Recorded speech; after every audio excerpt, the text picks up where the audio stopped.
Hello friends, আমি অচিন্ত। আমি চলে এসেছি আমার নতুন ইউটিউব চ্যানেল টু সাই কিচেনে। আজকে আমার সাথে একটা নতুন রেসিপি শেয়ার করবো। সেই রেসিপিটা হচ্ছে মালপোয়া বানিয়ে দেখাবো।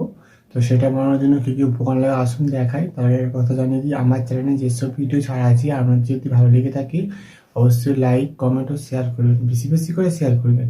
আর যদি আমার চ্যানেলে আপনি নতুন হয়ে থাকেন তাহলে প্লিজ সাবস্ক্রাইব করে দেবেন এবং নিচের বেল নোটিফিকেশনটা অলে করে দেবেন, যাতে আমার ভিডিও আপনাদের কাছে আগে পৌঁছে যায়।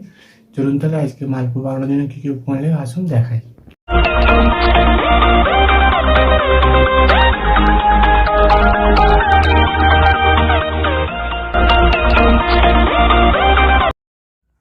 মালপোয়া বানানোর জন্য কী কী উপকরণ লাগে চলুন দেখিয়ে দিই।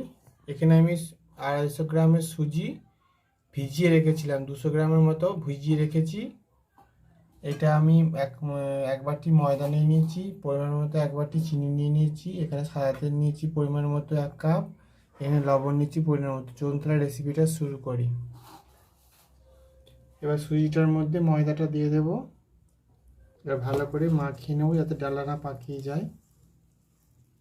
এবার আমি এর মধ্যে চিনিটা দিয়ে দেবো পরিমাণ মতো, একটু পরিমাণ মতো লবণ দিয়ে দেবো, দিয়ে ভালো করে মাখিয়ে নেব। ব্যাটারটা ভালো করে বানিয়ে নিয়েছি, এবার আমি এটা ছেঁকে নেব। গ্যাসটা এলে কড়াটা বসিয়েছি, কড়ার মধ্যে আমি তেল দিয়ে দেব।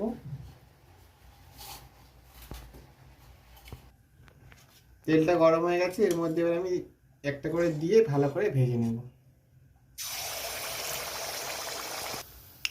দেখুন বন্ধুরা কি সুন্দর ফুলে হয়েছে দুঃখল হয়ে। এটা আমি এবার ভালো করে উল্টে পাল্টে ভেজে নেব। এটা আমার ভাজা হয়ে গেছে, এটা আমি এবার তুলে নেব।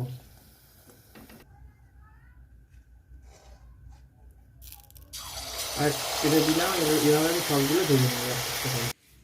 দেখুন বন্ধুরা আমার মালপোয়াটা রেডি হয়ে গেছে। এই রেসিপি যদি আপনাদের ভালো লেগে থাকে অবশ্যই লাইক কমেন্ট ও শেয়ার করবেন, বেশি বেশি করে শেয়ার করবেন। আর প্লিজ সাবস্ক্রাইব করে দেবেন এবং আমাদের পাশে থাকবেন। চলুন তাহলে দেখা হচ্ছে নেক্সট ভিডিওতে।